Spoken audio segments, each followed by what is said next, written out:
día decidimos hacerlo mediante esta plataforma digital, este tiempo difícil que estamos viviendo, para acompañarlos y también poder llegar a las personas.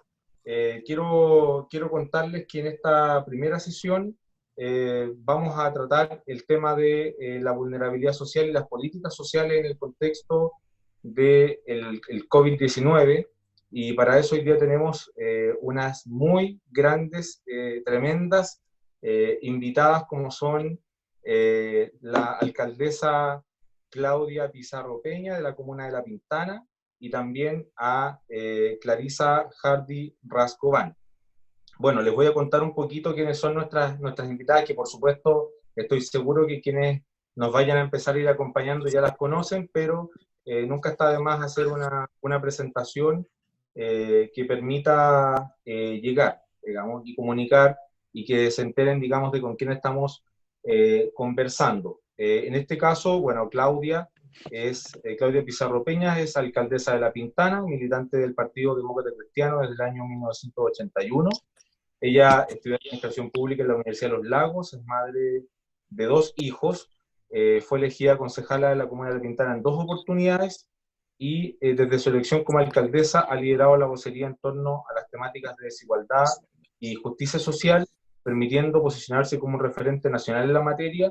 De hecho, en este contexto de la crisis social ha tenido un tremendo protagonismo por toda su performance, tanto como alcaldesa como también líder político.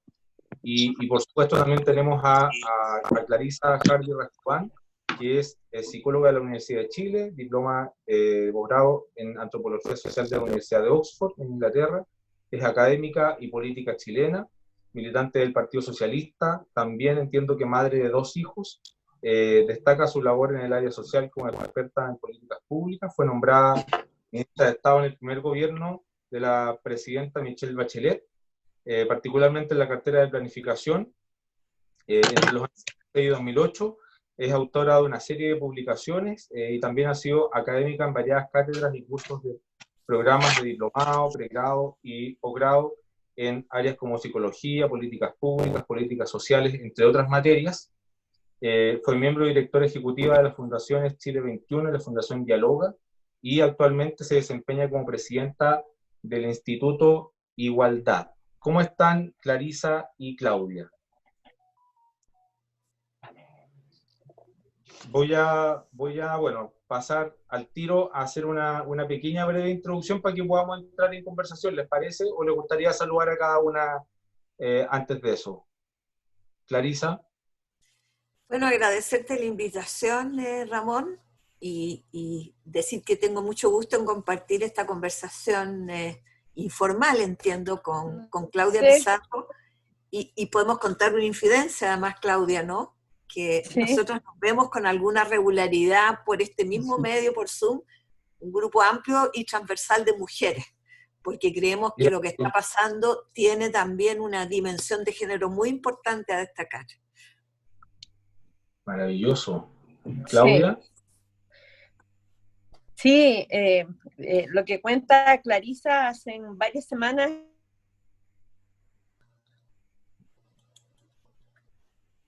¿Claudia? Que Valentín... ¿Me escuchan? ¿Me escuchan mal? Sí, te escuchamos un poquito mal. Voy a tratar de cambiarme lugar a ver si tengo mejor señal. Si es que voy a... Sí, temporalmente te puedes apagar la pantalla unos segundos, Claudia, y así... Parece que va a ser el living. Continuar, Soy digamos... un gato. Se oye un gato por ahí, Claudia. Gato, ¿sí? No tengo gato. Ah, pero algo sonó como un maullido. ¿Sí, ahora? Sí, parece que sí. Sigue congelada la imagen. Sí. ¿Me escuchan o no? ¿Y ahora? Ahí sí, Claudia. ¿Sí? Ya. Contarles que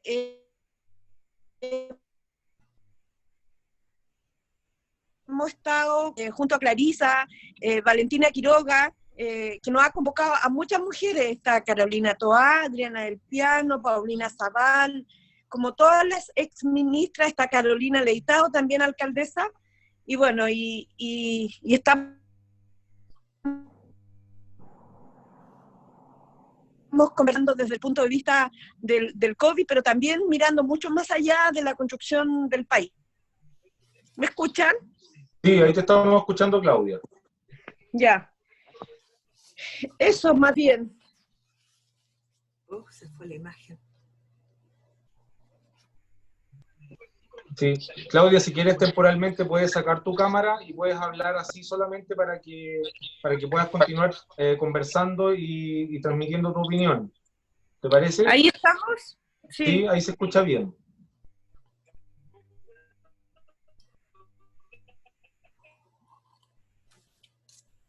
No. ¿No? Bueno, vamos a continuar mientras Claudia puede ajustar un poco su señal.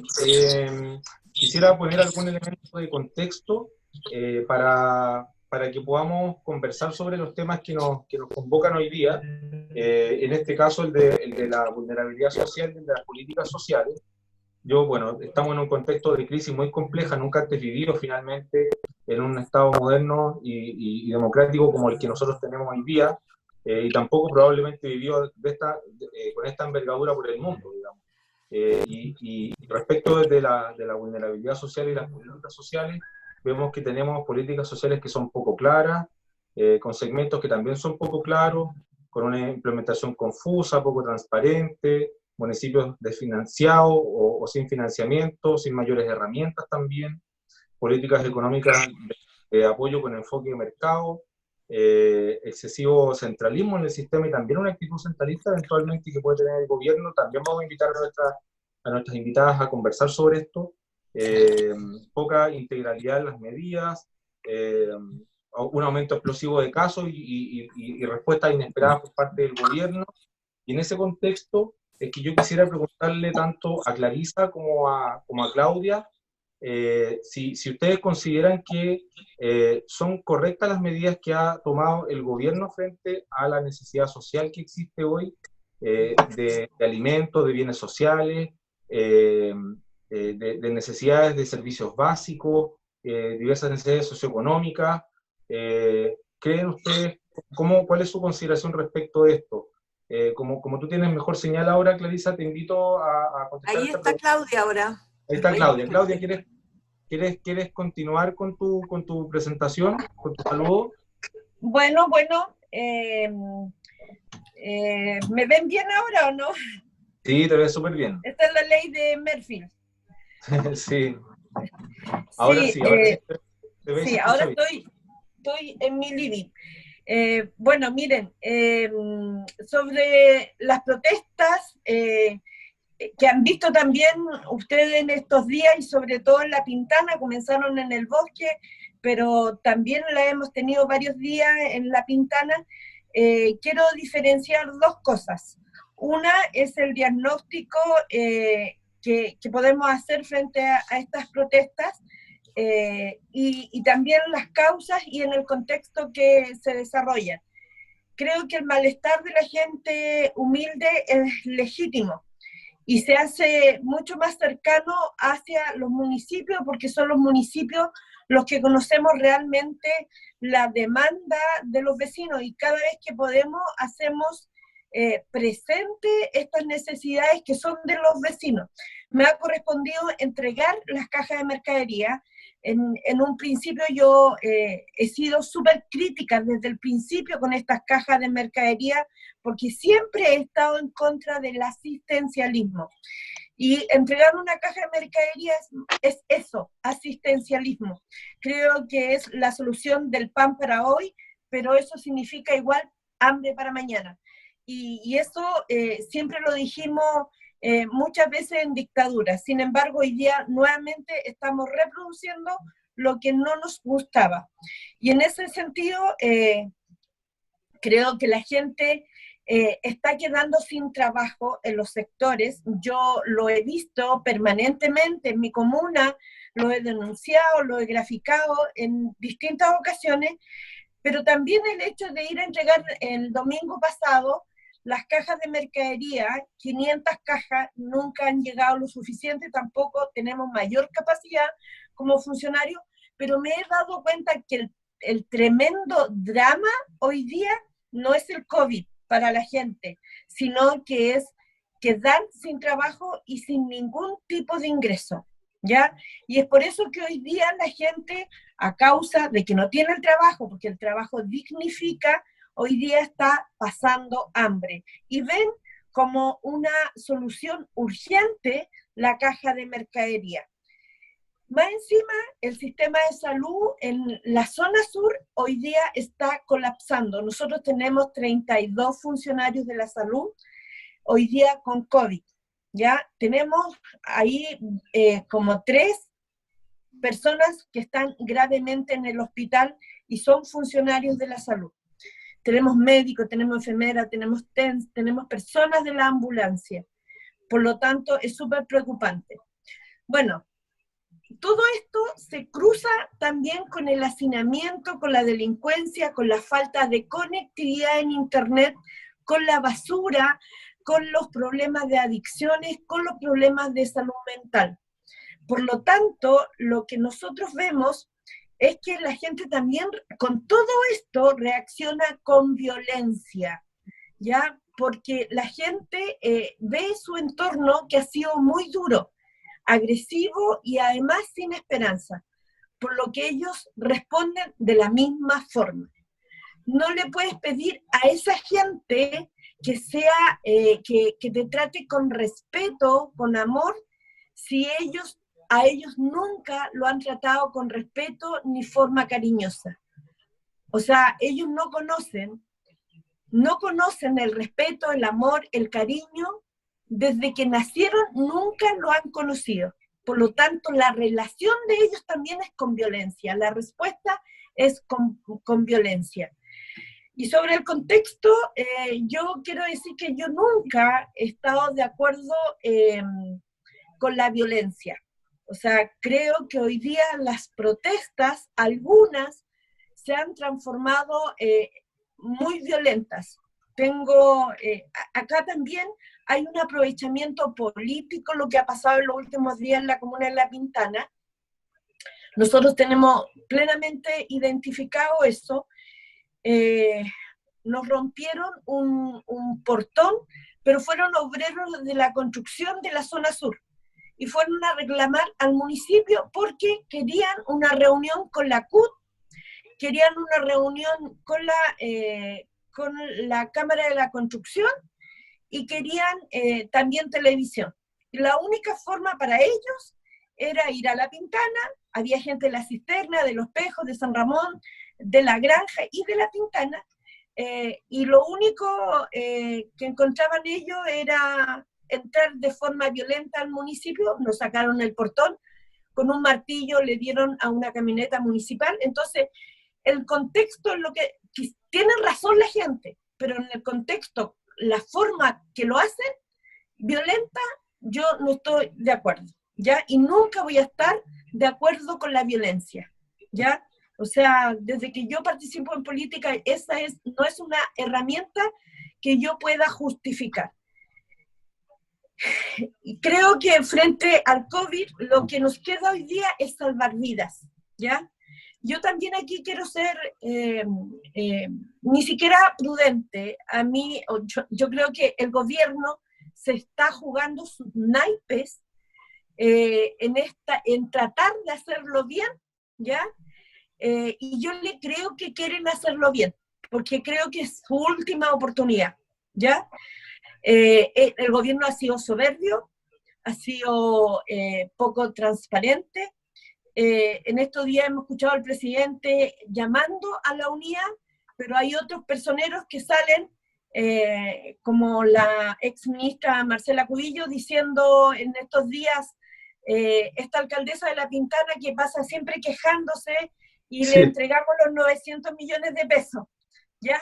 Y pareciera que fuera la única alcaldesa que se queja, ¿no? O sea, todos los alcaldes se están quejando, además que este reintegro de los 900 millones de pesos es para gastarlo en el COVID, nosotros llevamos cerca de 700 millones gastados en el COVID, ya hemos comprado cajas de mercadería para los adultos mayores, hemos sanitizado el 100% de la comuna, y todo es insuficiente. Lo que estamos recibiendo por parte de la Subdere no corresponde a la merma que hemos tenido del Fondo Común Municipal. Sin embargo, no vamos a recuperar eso porque hoy día también esto viene con nombre y apellido, ¿ya?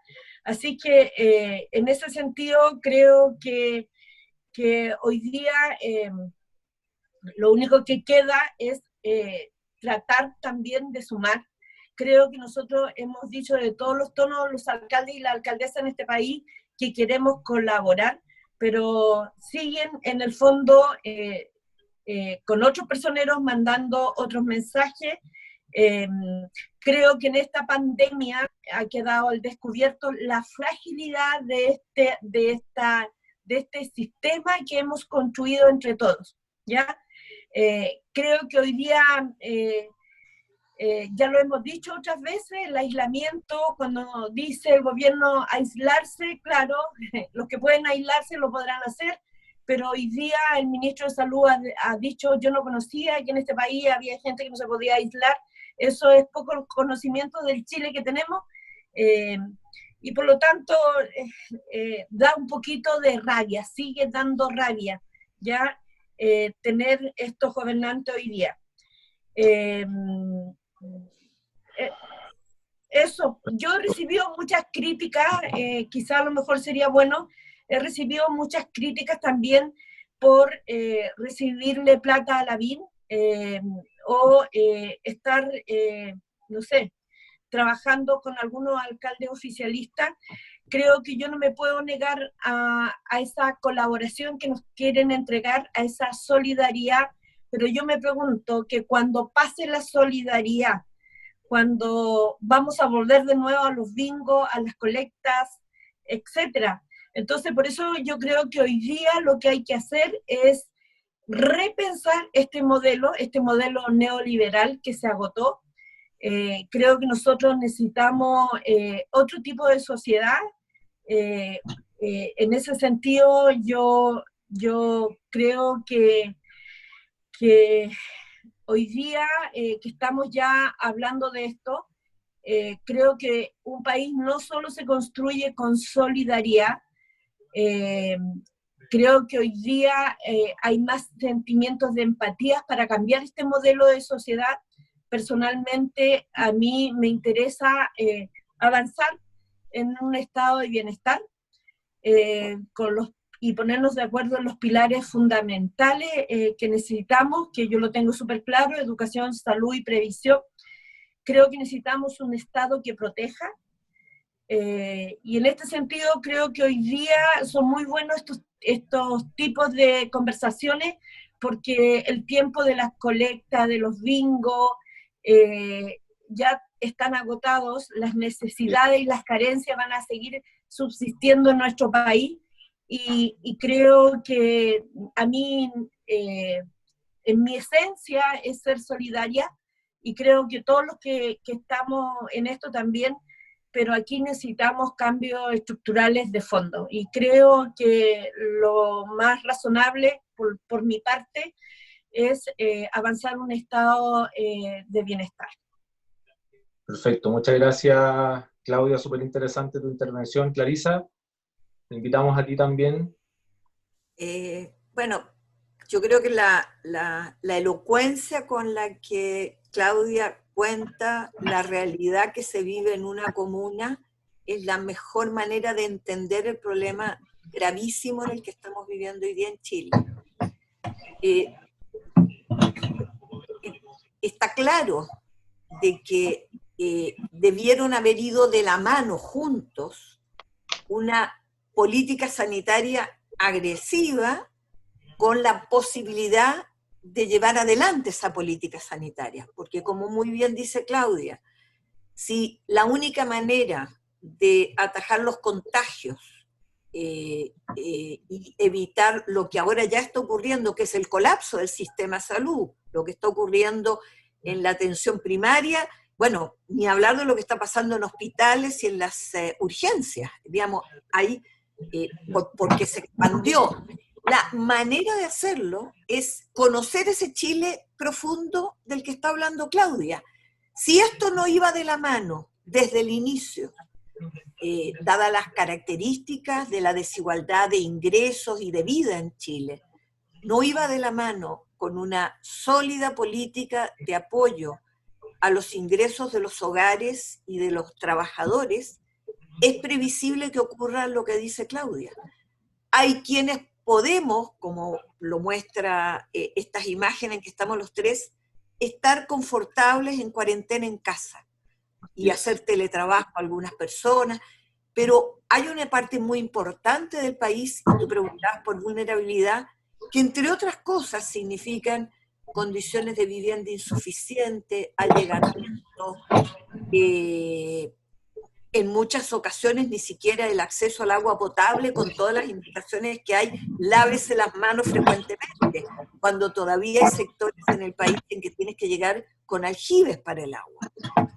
Entonces, por eso es muy interesante que Claudia pueda contar lo que realmente se vive en una comuna popular, con esa realidad, porque la realidad social chilena no es el de la pobreza solamente, es el de la vulnerabilidad, es decir, es una sociedad que basta como pasó ahora. Fíjense, un país que tiene hoy día más de $21.000 de ingreso per cápita. ¿Eso qué quiere decir?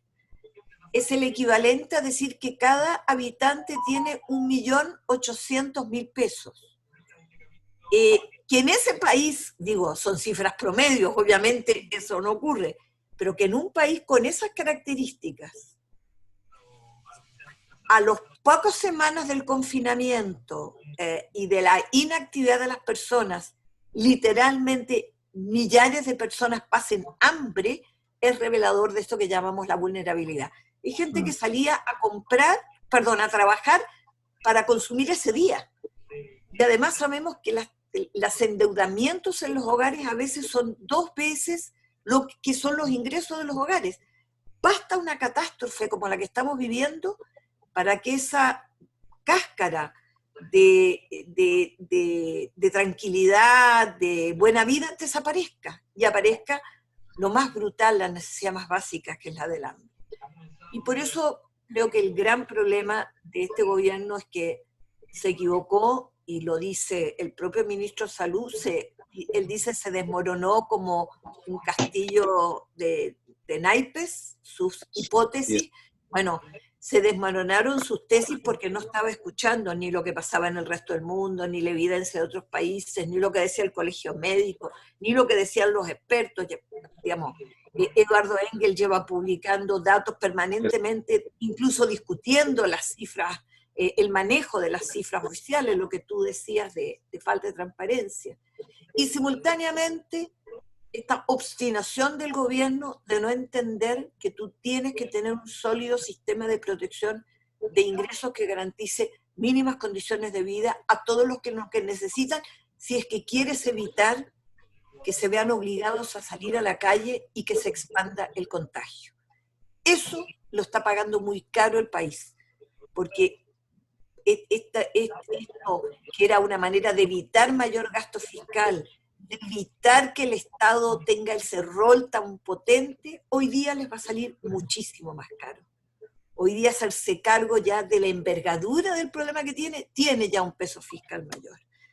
Y entonces yo comparto con Claudia, esto se advirtió, esto se dijo, los alcaldes y alcaldesas permanentemente sostuvieron esto y hubo sordera. Y ahora, cuando el barco está naufragando, están disponibles a escuchar a una oposición, a organizaciones sociales, actores sociales, a los propios. Hoy día están convocando a lo que debieron haber convocado 3 meses atrás. Pero hagamos algo, hagamos fe de que ahora realmente hay disposición a conversar de cómo enfrentar la urgencia. Yo quiero terminar diciendo que, compartiendo con Claudia, que lo que está en discusión es el fenómeno estructural que hay detrás de esto, porque si no, no tendríamos las expresiones que hoy tenemos. Es decir, yo no vi ollas comunes en Francia o en España, salvo de inmigrantes ilegales, etcétera, pero la sociedad francesa tuvo un colapso en el sistema de salud, pero no colapsó la economía doméstica, no pasó hambre la gran mayoría. Eso pasa en sociedades como la nuestra, que tienen un problema de desigualdad muy estructural. Y para eso habrá que enfrentar en dos términos las cosas, y con eso me quedo. Hoy día hay que responder a la emergencia y a la urgencia. Y en paralelo tenemos que abrirnos a esta discusión más de fondo, porque esto recién está empezando, esto se va a prolongar y la recuperación en Chile va a ser muy dolorosa, con un gran aumento de pobreza, es decir, el mundo de la vulnerabilidad que cayó en pobreza, que hoy para recuperarse eso va a tomar tiempo, mucho esfuerzo, vamos a requerir cambios muy profundos. Y bueno, hasta ahí me quedo. Oye, son bastante elocuentes ustedes. La verdad es que yo tenía unas cuantas preguntas, pero como que las respondieron todas juntas. Se valora igual porque realmente significa que estamos conectados con los temas que hoy día teníamos que abordar. Tal vez son temas que para algunos pueden ser muy obvios, pero que es muy importante que los podamos abordar. Está claro que no se ha tomado el camino correcto y a mí me ha parecido una cuestión que ha sido notoria, que el comportamiento del gobierno ha sido excesivamente ideológico. ¿Cómo lo ven ustedes eso? Porque Claudia ya decía que aquí teníamos que avanzar de este sistema neoliberal hacia otro rumbo, puede ser un sistema de bienestar. Clarisa hablaba de cosas también muy concretas, pero o sea, hemos visto cómo se expresa, digamos, este sistema y un gobierno que actúa de manera ideológica. ¿Cómo lo ven ustedes en ese sentido? Bueno, yo realmente lo veo de esa forma, o sea, ir con una caja de mercadería es solucionar el problema de hoy, pero esto no soluciona los 3 meses que podemos estar en cuarentena o el mes. Creo que el gobierno ha tenido una mirada de gerente general y no de gobierno, no de Estado, ¿ya? Ellos han trabajado, o sea, yo creo que es para dejar tranquilo lo que fue la mesa social, ¿ya? Creo que la mesa social no tomó decisiones, solo escucharon a la mesa social y realmente si lo hubiesen escuchado, realmente no estaríamos con estos datos al día de hoy. Yo desde mis primeros minutos dije, y Dios quiera que me equivoque, decía yo, pero va a morir mucha gente. Y efectivamente es lo que está sucediendo. Y esto también quiero decir que en las zonas más vulnerables donde no hay capacidad de hacer hacinamiento, todos conocemos las viviendas sociales, o sea, todos hemos conocido por lo menos una. A mí me extraña que el ministro de Salud no las conozca, y cuando se dice aislamiento, ver que no se podía hacer. A mí me tocó incluso una polémica también porque aquí no hay hoteles sanitarios o no habían hoteles sanitarios para menores de 18 años. Y nosotros hemos tenido grupos familiares completos, mamá, papá, y los hijos y los nietos contagiados. Y en este sentido, claro, te ofrecen hotel sanitario para mayores de 18 y los pequeños se van a quedar solos. Entonces, en ese sentido, creo que el gobierno estuvo improvisando. El gobierno ha actuado de forma gerencial y no ha actuado como un gobierno. Y esos son los problemas que han quedado en el camino, no ha escuchado, han sido soberbios, falta de transparencia, de comunicar las cosas. Lo que ha pasado con las cajas de mercadería ha sido desastroso, desastroso, ¿ya? Los mensajes que han entregado finalmente no es la realidad. ¿Y qué hace eso? Provocarnos problemas a los municipios. Nada más que, y yo creo que de repente esto quizás puede haber sido intencional. Sí, yo antes de que conteste Clarisa, le agregaría a esto también cómo observa ella desde su mirada también el nivel de centralismo con el que se ha actuado, porque finalmente también hemos visto un Estado súper precarizado hacia abajo de aquello que no sea el gobierno nacional, cuando tenemos un gobierno nacional que no está teniendo la capacidad de llegar al territorio. Y versus también estos municipios, como decía Claudia, que les toca hacerse cargo de tantas cosas y no pueden hacerlo, digamos. Me hago cargo de la primera parte de tu pregunta y después de la segunda, que tiene que ver si es ideológico, no tengo duda. No tengo duda. Más allá de los calificativos de soberbio, de no querer escuchar, hay intereses distintos, maneras de mirar la sociedad y el país distintos. Yo creo que ellos hicieron una apuesta muy arriesgada, porque es una apuesta que tiene que ver con vidas humanas. Apostaron a que ellos podían controlar con esta cosa absolutamente fantasiosa de las llamadas cuarentenas dinámicas, es decir, que tú cierras una comuna, abres otra. Yo lo he dicho en otros conversatorios y yo había puesto en un Twitter una broma diciendo el coronavirus no tiene GPS, no dice llego hasta esta comuna y no me traslado a otra, es decir, esto era pero creo que más allá de esta cuestión soberbia de querer demostrar que podían controlar, apostaron a aplanar la curva de contagios precisamente para no tener que afectar lo que ellos más temen, que es el área económica. Y por lo tanto privilegiaron las decisiones de carácter o privilegiaron la economía por sobre la salud de las personas. Un grave error. La salud de la economía depende de la salud de las personas. Eso se ha probado ahora. Es decir, tú tienes hoy día la mejor demostración de que esa apuesta ideológica es precisamente lo que lesiona la posibilidad económica del país. Si tú afectas a sus habitantes, a las familias, a los hogares, a los seres humanos, no hay economía que funcione. Y por lo tanto, tu prioridad debió estar ahí. Cuidar la salud y el bienestar de la población es la condición para que haya una economía después más sana. Y aquí hicieron a la inversa. Eso es de la esencia del pensamiento de derecha. Y por lo tanto, no es solo un problema, como dice Claudia, y que comparto, que hay una visión además gerencial centralista, de que nosotros sabemos más, sino además una visión del mundo ideológica que se ha demostrado equivocada. A tal punto que hoy día la discusión en Chile y en otros países es el rol del Estado. Miren, ustedes están discutiéndose en Europa, lo estamos discutiendo acá, de no mediar un Estado fuerte, una salud pública que garantice un acceso en estas situaciones y circunstancias a la población, el derecho a la salud. Bueno, todo esto está entrando en la discusión. Yo creo que ellos le tenían temor a esa discusión, al punto que hace un mes atrás querían desahuciar el plebiscito y el proceso constituyente porque le tienen temor a esa discusión. Y respecto de tu segunda pregunta, Ramón, que era... El centralismo. El centralismo. Mira, justo hoy... Estructuralmente, ¿cómo ha afectado ese comportamiento desde el gobierno? A ver, es una lacra, digamos, es un fenómeno que uno no se lo puede atribuir directamente. Este gobierno nos acompaña. Somos el país probablemente de los menos descentralizados de América Latina. Pero perdóname, ¿te puedo hacer una pequeña interrupción?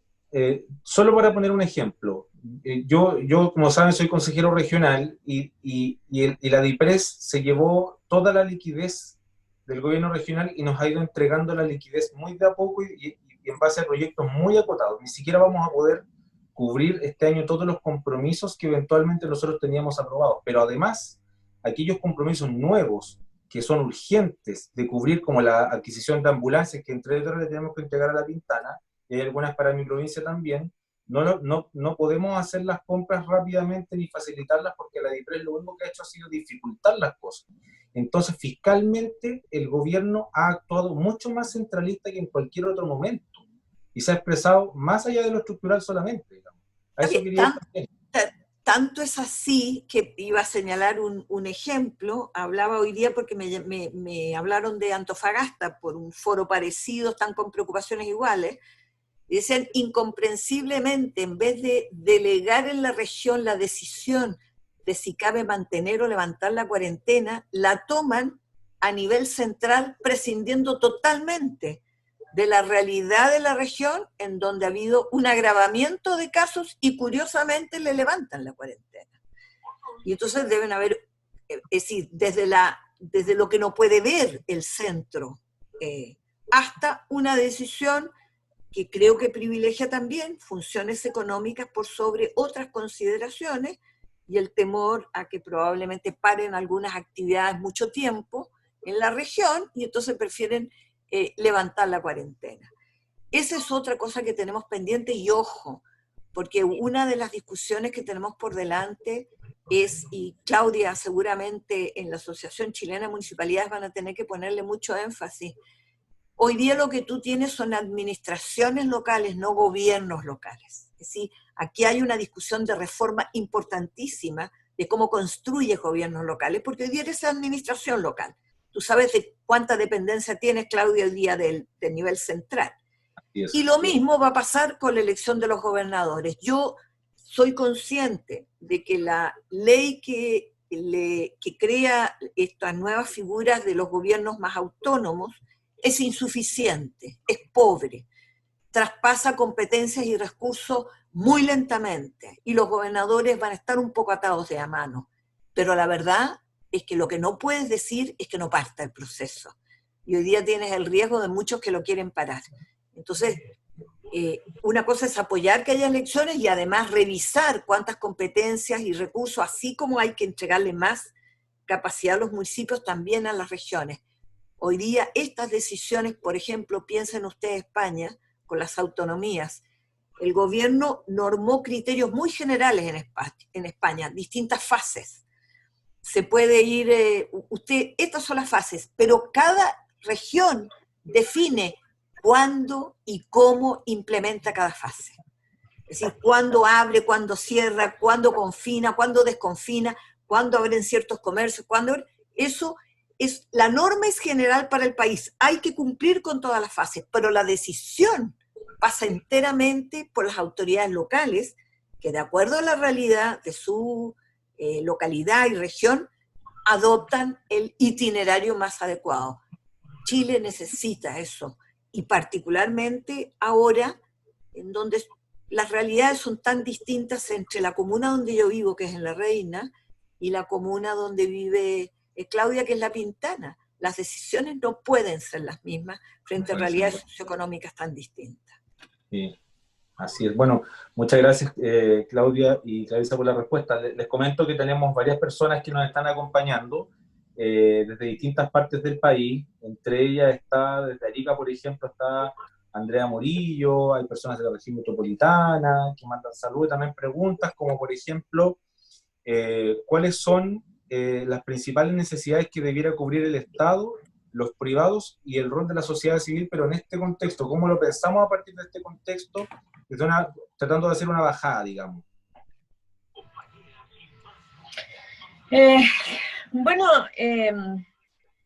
yo creo que en este sentido el gobierno debiera, no sé, proveer de una buena salud, educación y una buena previsión. Creo que es lo esencial. Y vemos que aquí esto está entregado al privado. El que tiene para comprar educación, para comprar salud, para comprar previsión, va a tener un mejor pasar, ¿ya? El que tiene. Y el que no tiene, sálvese solo. Y creo que eso es injusto. Ya lo hemos hablado muchas veces. Y en este sentido creo que el gobierno tiene un rol fundamental de ir emparejando esta cancha. Creo que la Concertación, la nueva mayoría en nuestro país, hizo mucho por sacar mucha gente de la pobreza y hoy día sentir que esa gente que hoy día tenemos una clase media, mucho más mayoritaria, pero esa clase media al día de hoy se ha venido abajo con este COVID-19 y a lo mejor se viene viniendo abajo desde octubre. Y en este sentido es porque la gente ha perdido el empleo. Y cuando pierde el trabajo, pierde también su protección, su seguridad, su proyecto de vida, ¿ya? Yo quiero decir que una vez a los jóvenes del liceo, yo les dije, acá somos todos pobres, y los jóvenes se sintieron heridos, ¿ya? Atacado.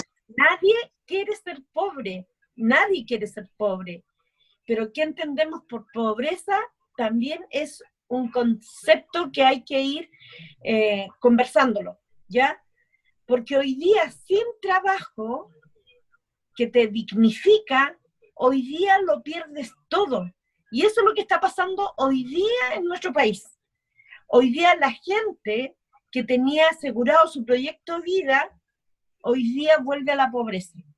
Y a una pobreza mucho más cruda, porque no le toca el bono COVID, porque su cesantía no está reflejado en las estadísticas que la última de enero la recibimos ahora hace poco. O sea, lo más actualizado que tenemos es la de enero del 2020. Y eso no refleja el momento que estamos viviendo hoy día. Por lo tanto, aquí va a haber una inmensa mayoría que, y yo creo que esto puede ser peor lo que vaya a venir que lo de octubre. Yo presumo que la gente está perdiendo la paciencia. Creo que hoy día, si no tuviéramos cuarentena regional, realmente la gente ya estaría toda en la calle, ¿ya? Porque la gente no le está llegando los titulares de los anuncios, ¿ya? Y eso va a ser súper complejo. Para nosotros, en La Pintana, ya es difícil manejar porque las expectativas que se han ido dando no han sido aterrizadas. No le está llegando a la gente. Nosotros dijimos en un primer minuto, la mascarilla nos está saliendo, la de 15 pesos, nos está saliendo 1.000 pesos. Y el gobierno entrega 3.000 mascarillas para 3 semanas. Eso es lo que entrega el Servicio de Salud para el personal sanitario, ¿ya? Por lo tanto, cuando empezó esta pandemia, lo que le pedimos al ministro de Salud, al gobierno, que congelara los precios de los artículos de sanidad, no lo hicieron, no lo hicieron. Y a municipios como los nuestros, comprar esos insumos para el personal, para protegernos, nos sale mucho más caro. Y así a la gente también le está sucediendo. Hoy día el kilo de pan, todo lo que es la mercadería, lo que es el pollo, lo que le está subiendo, le está pasando lo mismo. Aquí hay un juego porque no hay abastecimiento, pero también hay un juego de hacer creer que no hay. Entonces, eso es lo complicado, porque aquí, por ejemplo, podría haber pasado lo que pasó en otros países, que en el fondo el gobierno regula la banca, a la banca no la deja que haga lo que quiera, ¿ya? Hoy día los bancos, depende del criterio de ellos, cómo tratan los créditos o las prórrogas o el crédito hipotecario, depende de ellos. Acá nada se regula. Y es por eso que yo creo en un estado de bienestar.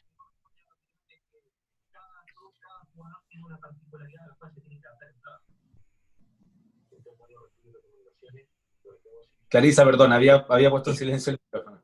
Sí, comparto plenamente lo que dice Claudia. Aquí, en momentos como este, si no tienes garantizado una red de protección social que es de responsabilidad estatal, eso es, los estados de bienestar son eso, son sistemas de protección social garantizados, que en tiempos normales significan un acceso a una salud digna, a una educación de calidad, a una jubilación que te permita vivir de la jubilación. Eso como base. Pero además, las redes de protección social son para asegurar y garantizar el ingreso de los hogares y de los trabajadores también de la misma manera. no es solo la provisión de servicios como la educación, la salud, también es la provisión de recursos monetarios cuando se requieren. Tenemos ejemplos en la normalidad. ¿Qué es lo que hacemos para proteger la salud del niño y la madre? Tenemos subsidios de maternidad. Eso es para garantizar el mejor desarrollo del embarazo y el mejor nacimiento posible y el cuidado del niño. Tenemos los subsidios de invalidez para las personas que tienen discapacidad porque no pueden generar sus propios ingresos. Tenemos las pensiones y las jubilaciones, los pilares solidarios. Cuando tus ingresos no han sido suficientes en la vida, hay pilares muy potentes de reparto en los modelos de bienestar que te garantizan un ingreso. Bueno, esto en periodos de crisis y de catástrofes es fundamental. Debiéramos tener los sistemas de protección social hoy día, por las características, no quiero entrar muy en detalle, pero esto que pasó con el virus, sus mutaciones, de dónde salen, de animales, es parte del fenómeno del cambio climático y del modo irracional que nos hemos relacionado con el medio ambiente, con la naturaleza.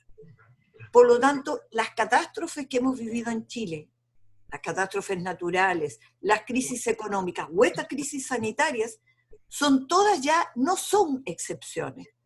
Son fenómenos que se dan con ya regularidad. No puede ser que uno dependa del gobierno de turno, de que se le ocurra una cajita de alimentos o un subsidio ocasional. Debiéramos tener normado como Estado que frente a determinados fenómenos de catástrofe, el Estado va a destinar un cierto X monto de sus disponibilidades fiscales a proteger los ingresos de trabajadores y de los hogares. Eso es el rol del Estado, y creo que esa es la gran discusión que tenemos pendiente. Pero la persona preguntaba sobre el rol de los privados y de la sociedad civil o de la comunidad. ¿Cómo lo han resuelto en otros países? Con lo que se llama las fórmulas de diálogos tripartitos, empresas, trabajadores y Estado, en donde también hay regulaciones de cómo garantizas un trabajo decente, negociación colectiva, salarios mínimos, y por cierto, la participación en las utilidades. Eso está regulado en otros países. Acá, la presidenta Bachelet en su segundo gobierno intentó regular la negociación colectiva y miren cómo nos fue.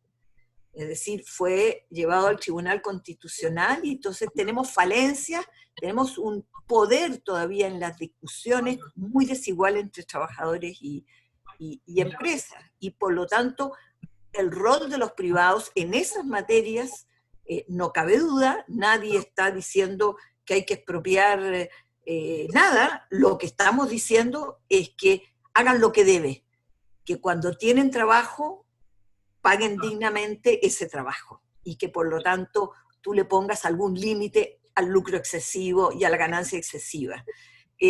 Esto mismo que está pasando hoy día, a mí me parece bien que si tú declaras estratégica una actividad como la línea aérea, porque tiene que transportar, tiene que traer productos y llevar productos, que se haga lo que se hizo en Alemania. No es que le pasaron plata, le dijeron, te compro el 25% de tu participación y el Estado pasa a coparticipar. Por lo tanto, tú haces una inversión ahí. Después verás cuando pasa si te lo quieren recomprar y le regresan el dinero al Estado. Pero no, esto no es un subsidio o un regalo. Y la sociedad civil, Claudia nos debe poder contar muchas experiencias. Yo me emociono cuando veo que la reacción espontánea de solidaridad nace en las propias comunidades vulnerables. Para mí la expresión de las ollas comunes, hablábamos con Claudia de esto, que tienen que ver con la manera en que se organizaron en el pasado en dictadura, cuando tenías un Estado presidente y en plena dictadura, son modelos de sobrevivencia de la comunidad. Hoy día son una riqueza de nuestra sociedad que este gobierno no ve. ¿Qué distinto sería solucionar el problema de la distribución de alimentos en los hogares más vulnerables si le hubiera dicho a los municipios, definan ustedes con la comunidad organizada la mejor manera de distribuir y acceder a la alimentación? y haber usado la riqueza de ese recurso humano que está en todos los lugares. La solidaridad aparece en estos momentos expresada en el trabajo voluntario y gratuito de mujeres que están en ollas comunes. ¿Por qué razón eso no se convierte en un trabajo remunerado y los víveres no van ahí también financiados para la alimentación de la población?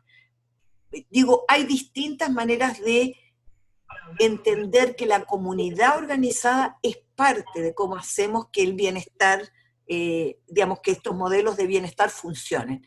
Y nosotros tenemos que reconstruir ese tejido social y las organizaciones, porque realmente la capacidad de innovación, de creatividad, es muchísima. Esa no la ve un funcionario sentado en una silla, en un ministerio o en una repartición pública. Eso lo ve mucho mejor la comunidad organizada. Y hay mucha iniciativa que podría ser perfectamente apoyada desde el Estado con la participación ciudadana organizada. Así es.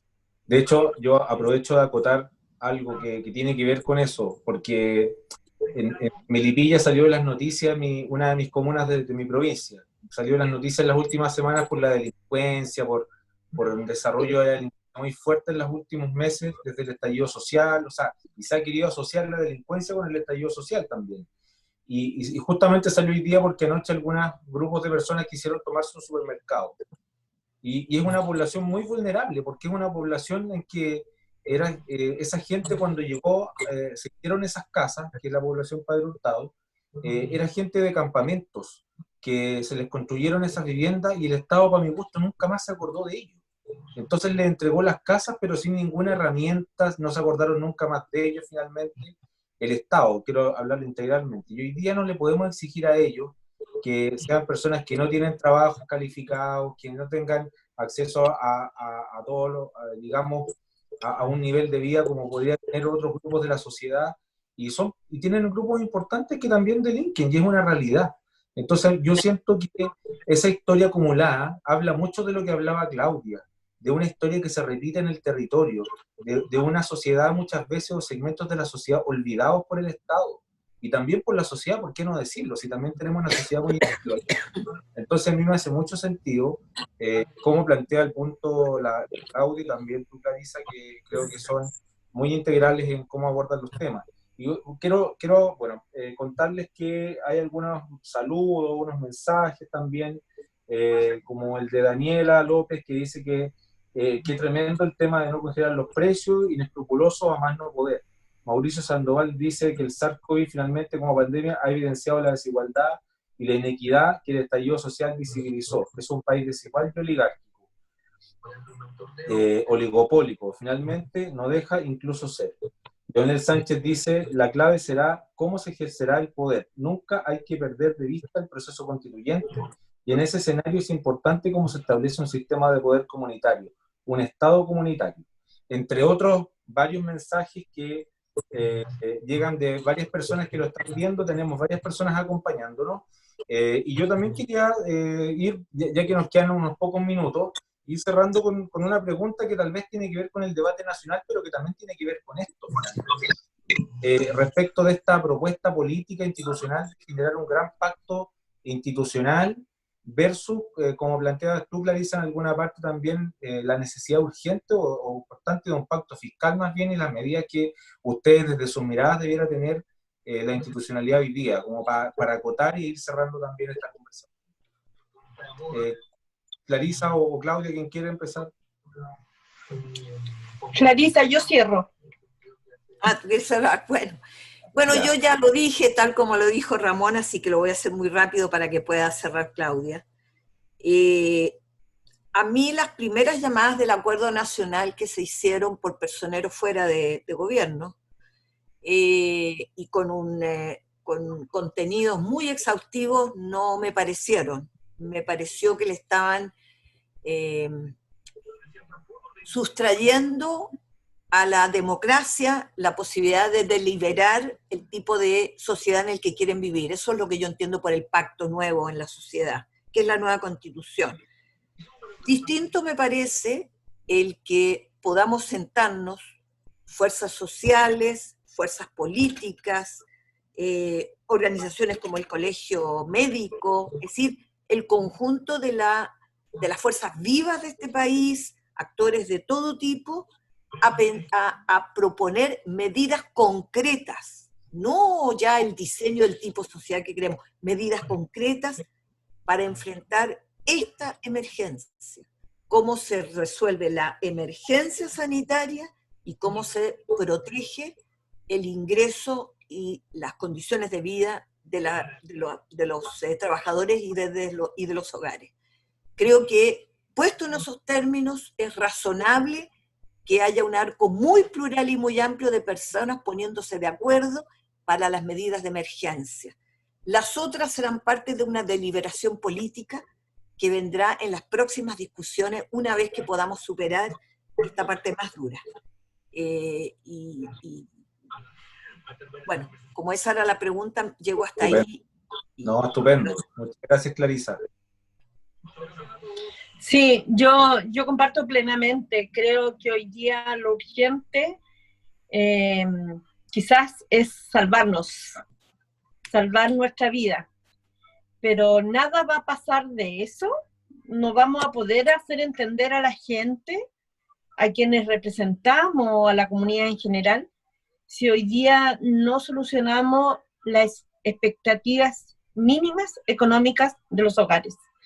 Creo que nadie se va a quedar en su casa, creo que los contagios van a seguir, porque la gente tiene el deseo de asegurar el pan de cada día.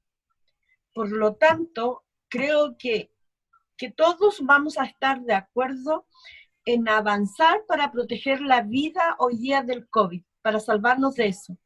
Pero eso no se puede conversar sin antes mirar el ingreso económico que debe tener cada una de las familias.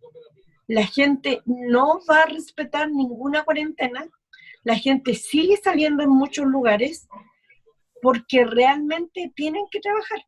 Acá no solamente es incivilidad, sino que aquí hay algo profundo que es darle de comer a su familia.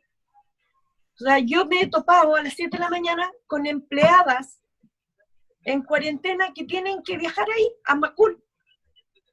Entonces, si no van a trabajar, no tienen ese ingreso. Y muchas veces sabemos que esas empleadas no cotizan, no están, o sea, le pagan diario, ¿ya? Eso sigue sucediendo en este país.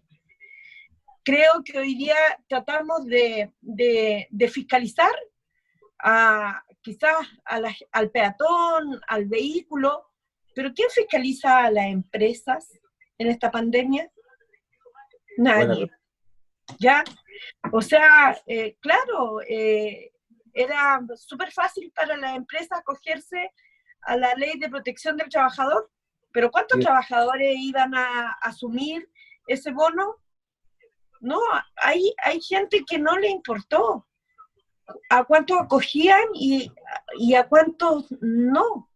Entonces, realmente creo que siempre nos quedamos los titulares y nunca aterrizamos realmente cuáles son los indicadores de estas políticas públicas que han ido emergiendo a esta pandemia. Yo insisto, estos temas que estamos conversando hoy día, el gobierno creo que nunca se los planteó en enero, cuando dicen que venían trabajando en esto. Creo que por ahí debía haber comenzado. Yo insisto, el gobierno ha ido improvisando o no se la creyó en un principio que esto iba a ser tan terrible, y es por eso que comenzaron con medidas que estas cuarentenas dinámicas, que realmente, claro, para una realidad de Chile sirve, pero para otras no.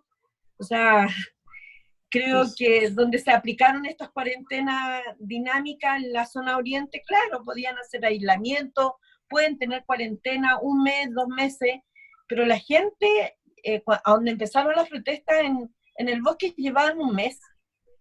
Entonces, claro, y no llegaba nada, o sea, y todavía no llega nada. Entonces yo creo que hoy día, claro, creo que hoy día podemos conversar, pero creo que los primeros temas, más que hacer una cuarentena, hoy día tiene que ser cómo resolvemos la parte económica de los hogares. ¿Cómo aseguramos eso? ¿Cómo les damos un respiro a las deudas que tienen que pagar? Acá, ¿por qué no se han congelado los gastos básicos? Por ejemplo, porque si yo tengo que pagar la luz, el agua, el teléfono, el internet, el gas, pucha, voy a tener que salir a trabajar, voy a tener que rebuscármela. O sea, la gente puede aguantar una semana o 2 semanas, pero hay gente que no puede aguantar ni un mes, ni 15 días. Así es. Bueno, nada más que agradecerles, querida Clarisa, querida Claudia. Para los que no me conocen, ni siquiera me presenté cuando empecé. Yo me llamo Ramón Maya Arauz. Soy consejero regional y también parte de un equipo que se llama Acción Ciudadana, con el que estamos desarrollando esto, como decía al principio. Y quiero aprovechar también de mandar un saludo a quienes también hacen posible esto, porque nosotros somos un equipo. Está Nicolás González, Carlos Uribe, Fernando Jofré, Renato López, la Pilar Mallea, la Camila Briceño, y varias otras personas más que han estado participando muy activamente para que podamos lograr esto, digamos, y también vamos a seguir haciendo otras jornadas como esta. Por supuesto que nosotros estamos muy agradecidos de haber podido partir con ustedes, que son personas que no solamente estimamos de manera personal y también por sus características, digamos, y su desempeño. Son personas que también admiramos un poco. Así que muchas gracias por haber compartido con nosotros hoy día, de verdad. Muy agradecido, muy contento, y por supuesto creo que espero que hayamos sido un aporte también a la discusión pública y haber bajado un poco también la discusión hacia la comunidad. Quiero decirles que tuvimos varias personas acompañándonos, tuvimos un pic de más de 70 personas, y también decir que nosotros después de esto vamos a llevar todo esto a nuestras redes sociales, vamos a subir el video a todas nuestras plataformas para compartirlo también y que todos puedan ver e iluminarse con su conocimiento, su experiencia y el aporte que ustedes están haciendo. Muchas gracias, querida Clarisa y querida Claudia. Muchas gracias. Saludos. Sí, igual, más mujeres al poder, ¿ah? Así es. Nuestro equipo, de hecho quiero decirles que nuestro equipo siempre es mayoritariamente de mujeres, y los cargos siempre, cuando optamos alguna alternativa, la mayoría de las veces lo tienen las mujeres. Bueno, el 13% de las mujeres en el país son alcaldesas. Ojo. Así es. Bueno, será el próximo reto, ¿no? Sí. Muy bien. Oye, bueno, les agradezco. Nos vemos entonces. Un abrazo. Chao, por haber compartido con Claudia y contigo, Ramón. Chao. Chao, Clarisa. Un gran abrazo, muchas gracias. Chao, Claudia. Estamos viendo. Chao. Chao. Cortémonos más, chiquillos.